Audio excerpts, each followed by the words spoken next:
আমাদের যেদিন ঘটনাটা ঘটেছে তার আগের সপ্তাহে কিন্তু ওদের একজন ক্লাসের শিক্ষিকা মারা গেছেন। ওটা অবশ্য এমনি হার্ট অ্যাটাকে মারা গেছেন। এরপরে ওদের ব্যাচেরই কিছু ছেলে এসে আমাকে বললো, স্যার আমাদের তো পরের শুক্রবারে ক্লাস টেস্ট হওয়ার কথা আছে। তা আমি বললাম, কি পড়াইছেন, সিলেবাসটা দাও।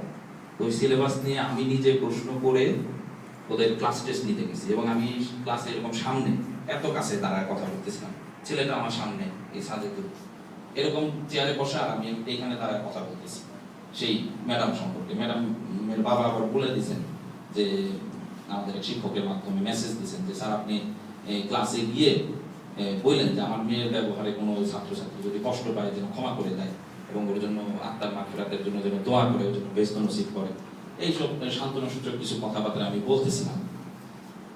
তখনও কিন্তু ভাবি নাই আমার এই সামনে বসে এই ছাত্রটা কিছুক্ষণ পরেই মারা যাবে, তাও এরকম একটা মর্মান্তিক দুর্ঘটনার মাধ্যমে।